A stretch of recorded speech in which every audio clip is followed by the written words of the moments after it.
Hello friend, आप सभी का आपके अपने यूट्यूब चैनल ब्राइट बुद्धि में आप सभी का स्वागत है।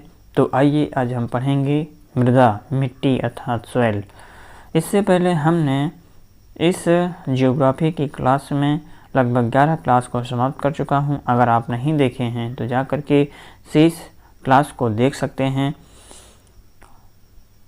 वीडियो अच्छा लगे तो लाइक कमेंट शेयर जरूर कीजिए अपने हित में दोस्तों के साथ। तो मिट्टी जो बहुत ही इम्पोर्टेंस है विभिन्न एग्जामों में, खासकर अभी TRE 4.0 के लिए बहुत ही इम्पोर्टेंस होने वाला ये वीडियो है।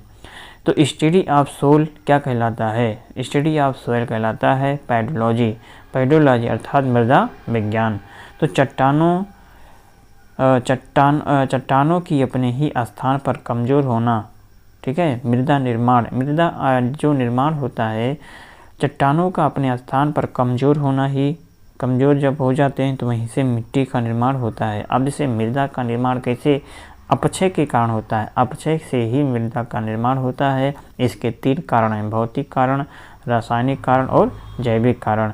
इन्हीं के कारण मृदा का निर्माण होता है। तो भौतिक कारण हैं, अपक्षय के कारण ही मृदा का निर्माण होता है। और इसमें कौन कौन सी क्रियाएं हैं जिससे इसके अंतर्गत भौतिक कारण आते हैं, रासायनिक कारण आते हैं और जैविक कारण होते हैं। इनके कारण जो है मृदा का निर्माण होता है। चट्टानों के अपक्षय एवं अपर्दन के कारण, है ना, चट्टानों के अपक्षय एवं अपर्दन के परिणाम स्वरूप मृदा का निर्माण होता है। चट्टानों के अपक्षय एवं अपर्दन के परिणाम स्वरूप मृदा का निर्माण होता है। और मृदा निर्माण की प्रक्रिया एक जटिल प्रक्रिया होती है जो अत्यधिक समय के बाद निर्मित होती है। और मृदा में भौतिक, रासायनिक एवं जैविक परिवर्तन होता है। मृदा निर्माण की प्रक्रिया एक जटिल प्रक्रिया होती है जो अत्यधिक समय के बाद निर्मित होती है। और मृदा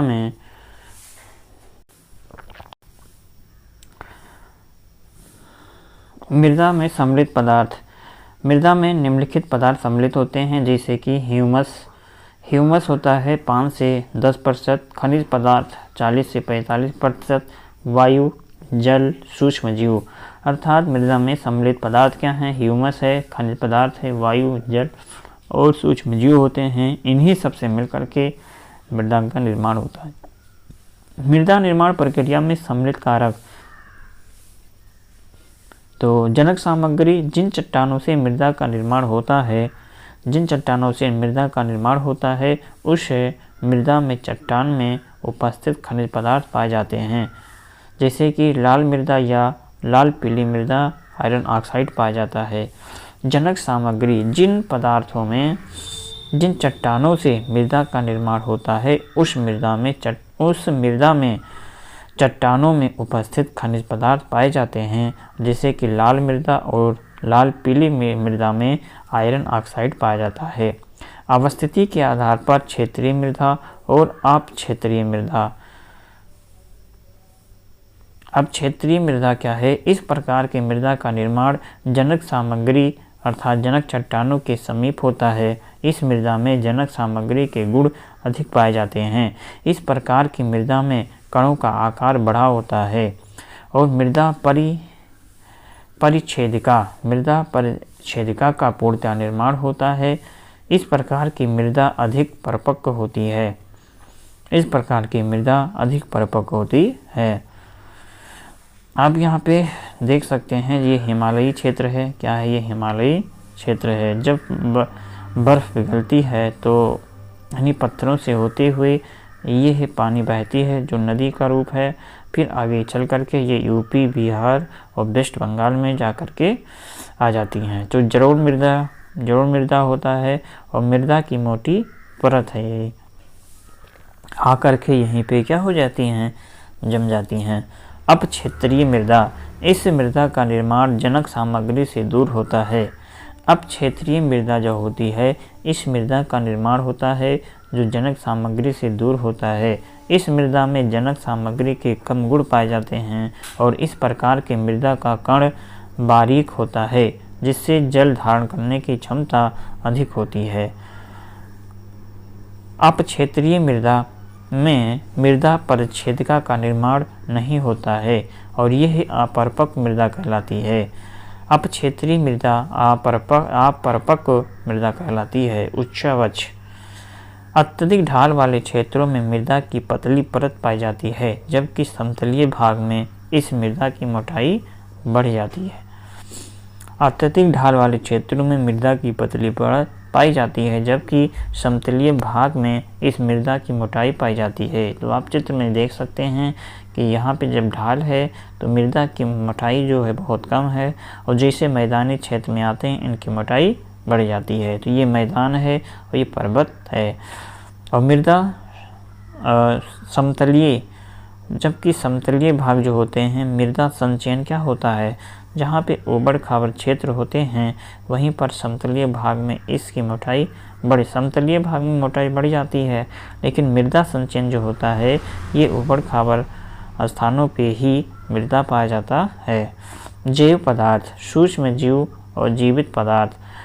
जैव पदार्थ का मतलब है सूक्ष्म जीव या अपघटन, पेड़ पौधों एवं जीव जंतुओं के मृत अवशेष। दूसरा, मृदा ह्यूमस और ह्यूमस, जिससे कि ह्यूमस पाया जाएगा तो मृदा उपजाऊपन होगा, यदि ह्यूमस नहीं पाया जाता है तो ये मृदा का उपजाऊपन कम होगा।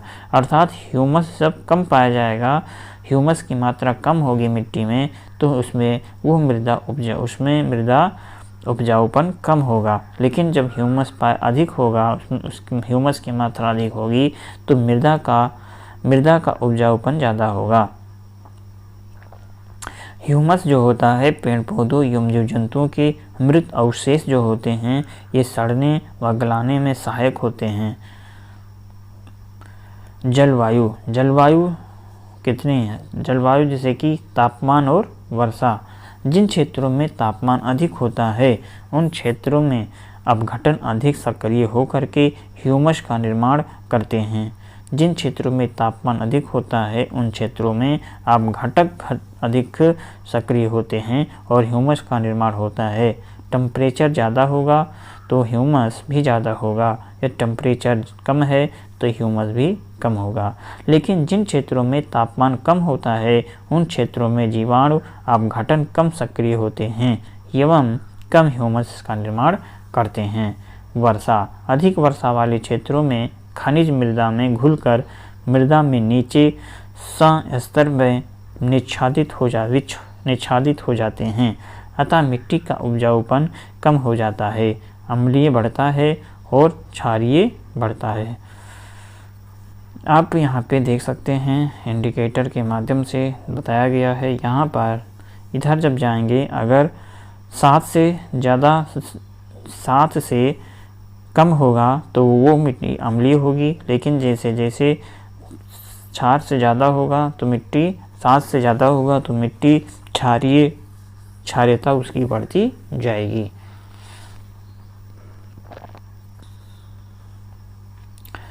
मृदा निर्माण का कारण। समय, मृदा के निर्माण में समय एक महत्वपूर्ण कारक है। जिस मृदा के निर्माण में अधिक समय लगे वो मृदा उतनी ही ज़्यादा परिपक्व होगी तथा मृदा परिच्छेदिका का निर्माण होगा।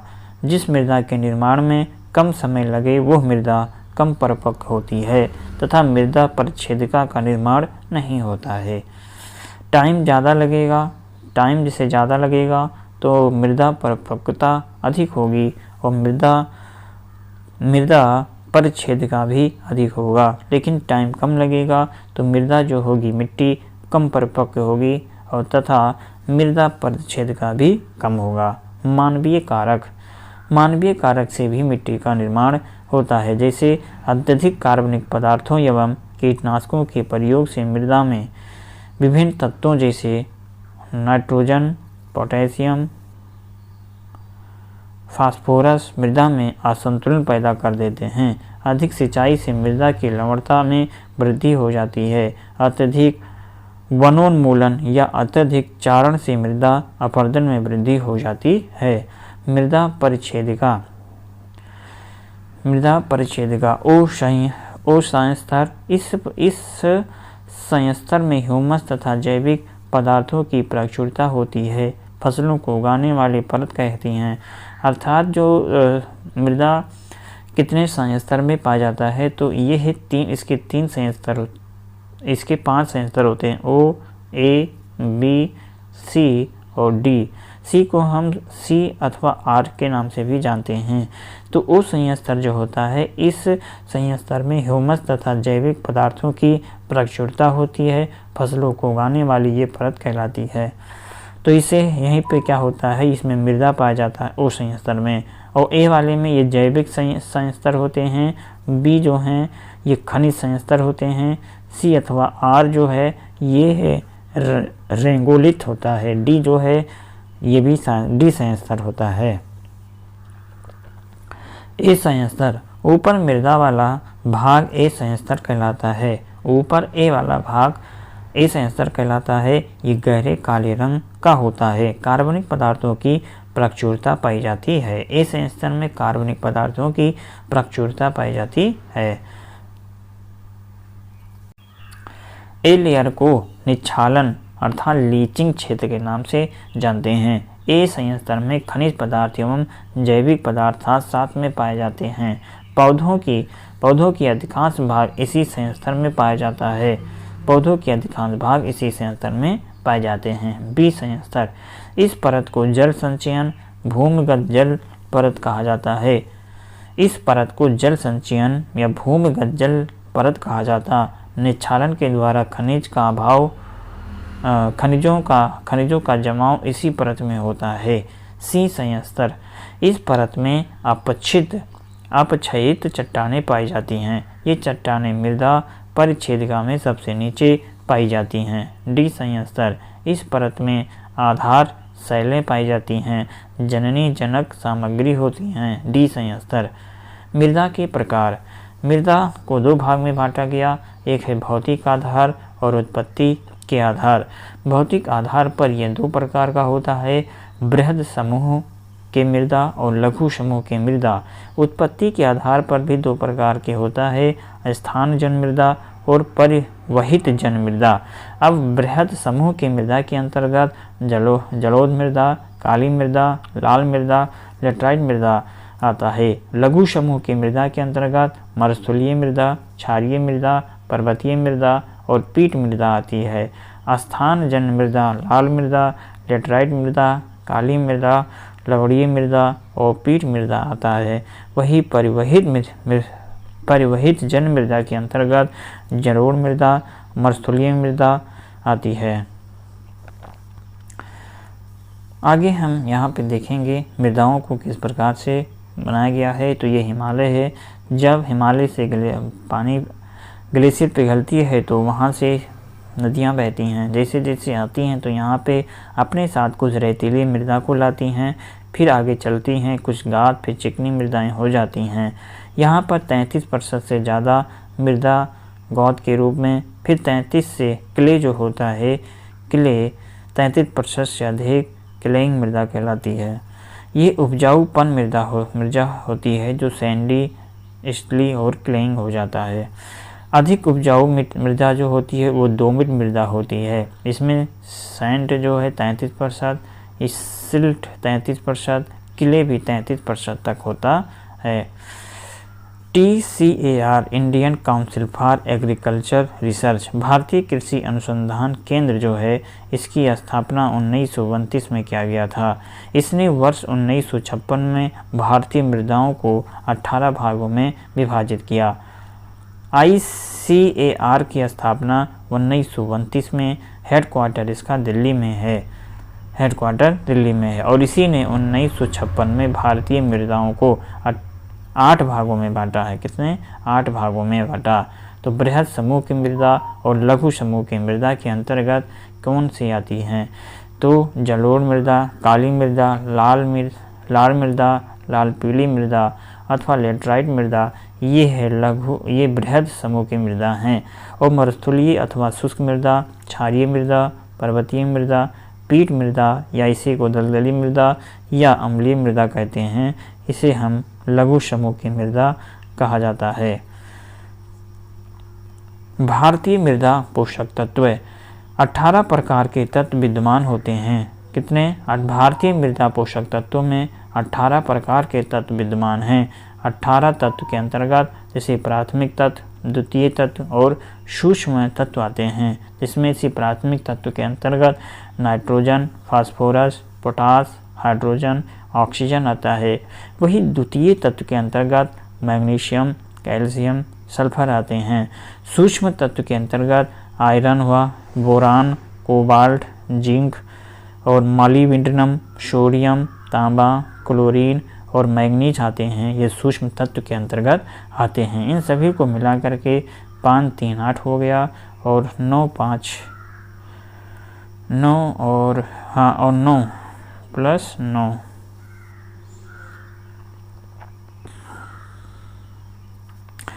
तो 17 ही हुआ। 18 पे कहाँ है?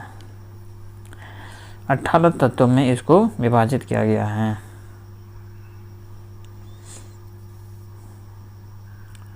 नाइट्रोजन पौधों की वृद्धि में सहायक वातावरण प्रोटीन का निर्माण करने में, मतलब कि पौधों की वृद्धि में सहायक है और प्रोटीन का निर्माण करने में ये सहायक होता है। जैसे कि मॉलिब्डेनम की सहायता से नाइट्रोजन, अब यहाँ पे ये पौधा बनाया गया है, इसे दलहनी फसलें होती हैं, वातावरण से ये N2 को प्राप्त करता है और राइजोबियम जीवाणु पाए जाते हैं इसी के अंतर्गत। तो मॉलिब्डेनम की सहायता से नाइट्रोजनी स्थिरीकरण हो जाता है इसका।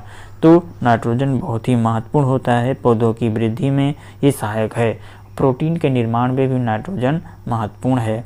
फास्फोरस जड़ों के विकास में एवं फलों को पकाने में सहायता करता है। फास्फोरस पोटास है, पौधों में रोग प्रतिरोधक क्षमता को बढ़ाता है। पोटास क्या है? पौधों में रोग प्रतिरोधक क्षमता को बढ़ाता है। कैल्शियम पौधों के द्वारा कोशिका विभाजन प्लस कोशिका संरचना पाई जाती है। कैल्शियम जो है पौधों के द्वारा कोशिका का विभाजन और कोशिका संरचना। सल्फर वसा प्लस प्रोटीन का निर्माण करने में सल्फर का अहम योगदान होता है। कोबाल्ट विटामिन B12 का निर्माण करता है। कोबाल्ट इसे हम साइनोकोबालामीन कहते हैं। मैग्नीशियम क्लोरोफिल का मुख्य तत्व है। मैग्नीशियम जो है ये क्लोरोफिल का मुख्य तत्व है। सोडियम स्टोमेटा को खोलना एवं बंद करना ये सोडियम का काम होता है। वाष्पोत्सर्जन स्टोमेटा को खोलना। मृदा के प्रकार, मृदा के जैसे कि जलोढ़ मृदा का निर्माण नदियों के द्वारा लाए गए अवसादों के निक्षेपण से होता है। जलोढ़ एक प्रकार का अपक्षेत्रीय मृदा होता है। ये हिमालय पर्वत अपक्षेत्रीय मृदा जैसे ये हिमालय से लाए जाते हैं, अर्थात जलोढ़ मृदा का निर्माण नदियों के द्वारा लाए गए अवसादों के निक्षेपण से होता है। कण, इसका कण बहुत महीन होता है, अतः जल धारण करने की क्षमता अधिक होती है। इस मृदा का रंग धूसर होता है। इस प्रकार की मृदा में नाइट्रोजन, फास्फोरस, ह्यूमस की अल्प मात्रा में पाया जाता है, जबकि पोटास एवं लाइम अर्थात चूना जो होता है प्रचुरता में पाए जाते हैं। इस मृदा का निर्माण प्रक्रिया के आधार पर 2 भागों में बांटा गया, एक खादर और एक भांगर। खादर मृदा होती है, इसे हम नई जलोढ़ मृदा कहते हैं, और भांगर जो है ये पुरानी जलोढ़ मृदा है। खादर जो है ये अधिक उपजाऊ होता है, लेकिन भांगर है ये कम उपजाऊ मृदा होती है। विस्तार, भारत में लगभग 40 या 43% भूभाग पर इसी मृदा का विस्तार है, अर्थात जलोढ़ मृदा का विस्तार भारत में लगभग 40 से 43% है।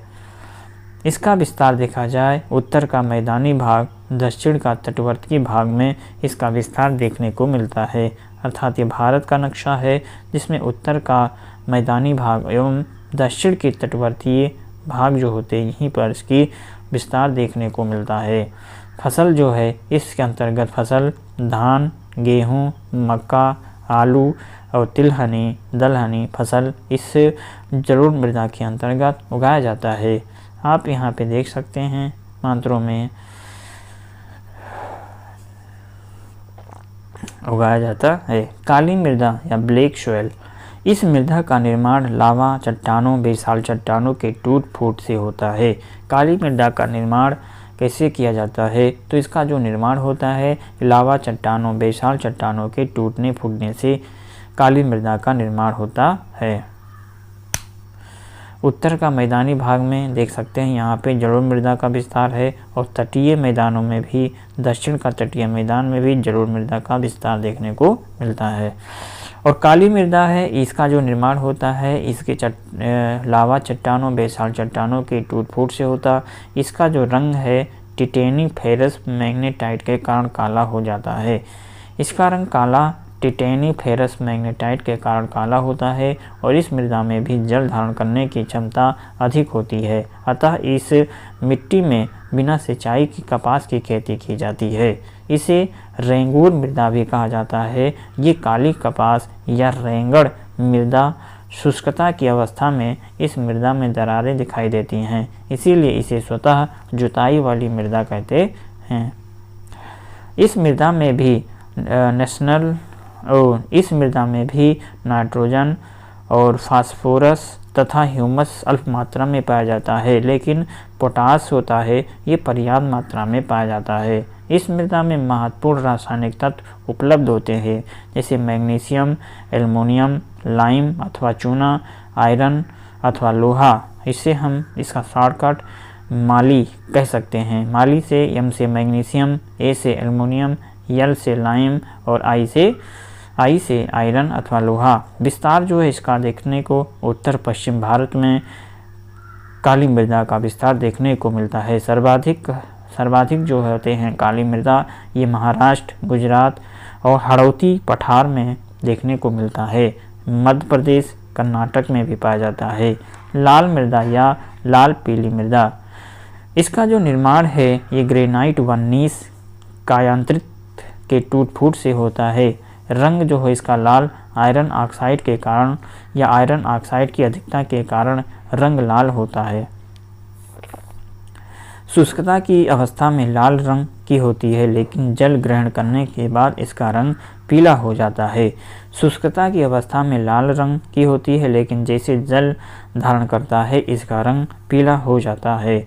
इस मृदा में नाइट्रोजन और फास्फोरस तथा ह्यूमस का अभाव होता है, जबकि इसमें पोटास प्रचुर मात्रा में पाया जाता है।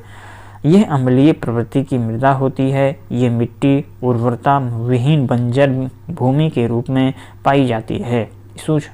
चूना का उपयोग करके अम्लीयता दूर किया जाता है, और इस मृदा के कारण उच्च क्षेत्रों में मोटे होते हैं, जबकि घाटी क्षेत्र में कण काफ़ी बारीक महीन होते हैं। जो मोटे होते हैं वो उपजाऊ नहीं होती, लेकिन जब महीन हो जाते हैं तो वह उपजाऊ होती है। फसल इसमें हम प्रमुख फसलें उगाते हैं दलहन एवं तिलहन, जिसका विस्तार प्रायद्वीपीय भारत में देखने को मिलता है, जैसे छत्तीसगढ़, मध्य प्रदेश, वेस्ट बंगाल, आंध्र प्रदेश, तमिलनाडु, केरल और उड़ीसा में लाल पीली मृदा का विस्तार देखने को मिलता है। लेटराइट मृदा इसको हम लैटर अर्थात ईंट के नाम से जानते हैं। ये लैटिन भाषा का शब्द है लैटर। ये मृदा उच्च वर्षा एवं उच्च तापमान वाले स्थानों पर पाया जाता है। अत्यधिक वर्षा के कारण खनिज जल में घुल करके मृदा की निचली परतों में जमा हो जाता है। शुष्कता की अवस्था में यह मृदा अत्यधिक कठोर हो जाता है, इसीलिए इस मृदा का उपयोग ईंट निर्माण में किया जाता है। इस मृदा का उपयोग रोपित चाय प्लस कॉफ़ी फसलों के लिए होता है। इस मृदा में नाइट्रोजन और फास्फोरस ह्यूमस की कमी होती है, जबकि पोटास प्रचुर मात्रा में पाया जाता है। इसका विस्तार अर्थात लेटराइट मिट्टी का जो विस्तार है पश्चिमी घाट में, राजमहल पहाड़ियों में, मेघालय में और पश्चिमी बंगाल, असम में लेटराइट मिट्टी का विस्तार देखने को मिलता है। मरुस्थलीय मृदा या शुष्क मृदा, यह मृदा शुष्क क्षेत्रों में पाई जाती है। अत्यधिक तापमान वाले क्षेत्रों अधिक वाष्पीकरण होता है, जिससे मृदा लवणीय प्रवृत्ति का हो जाता है। यह एक प्रकार की रेतीली मृदा होती है। जब सिंचाई की सुविधा उपलब्ध होती है तो यह मृदा उपजाऊ हो जाती है। जब सिंचाई की सुविधा उपलब्ध होगी तो मरुस्थलीय मृदा अथवा शुष्क मृदा उपजाऊ हो जाती है, तब कृषि संभव हो पाता है। इस मृदा में ह्यूमस की मात्रा अल्प होती है। ह्यूमस जो होते हैं इसका टेम्परेचर अधिक होगा तो अपघटक कम होगा और ह्यूमस भी कम होगा। क्षारीय मृदा, यह मृदा कम वर्षा वाले क्षेत्रों में पाई जाती है तथा जहां नदी क्षेत्र की कमी एवं अत्यधिक तापमान होता है, इस मृदा के केशकत्व का कारण लवण की ऊपरी सतह पर जमा हो जाता है। सोडियम व मैग्नीशियम लवणों का जमाव ऊपरी सतह पर हो जाता है।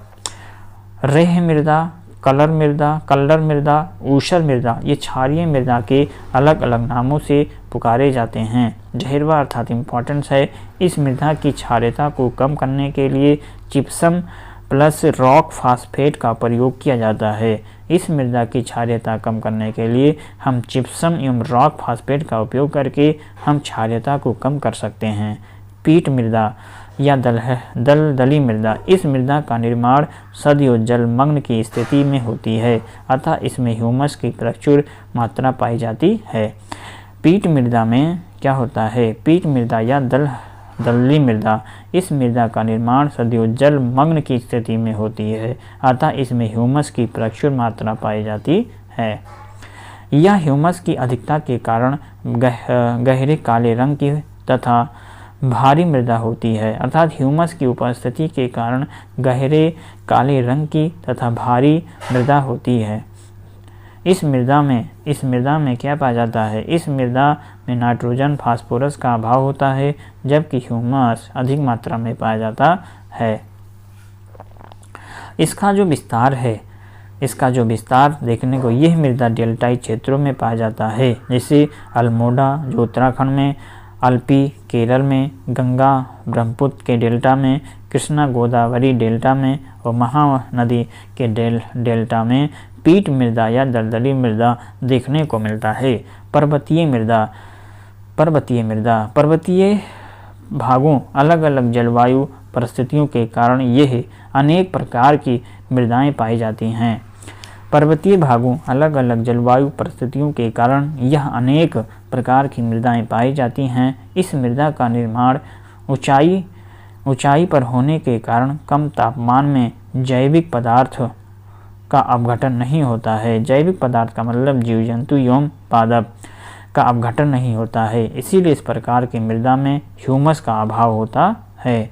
आप यहाँ देख सकते हैं फलों का उत्पादन होते हैं, अर्थात इस मृदा का निर्माण ऊंचाई पर होने के कारण कम तापमान एवं जैविक पदार्थों का अपघटन नहीं होता, इसीलिए इस प्रकार की मृदा में ह्यूमस नहीं पाया जाता है। अर्थात टेम्परेचर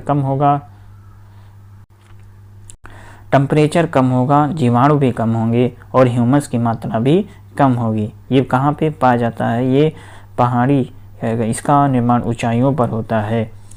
अर्थात पर्वतीय मृदा जो है, इस मृदा में फलों की कृषि होती है और इसका विस्तार हिमालयी क्षेत्रों में देखने को मिलता है, जैसे जम्मू कश्मीर, हिमाचल प्रदेश, उत्तराखंड, सिक्किम, अरुणाचल प्रदेश, राजस्थान, पंजाब, हरियाणा और गुजरात में देखने को मिलता है। परिवहन को हम अब अगले वीडियो में देखेंगे।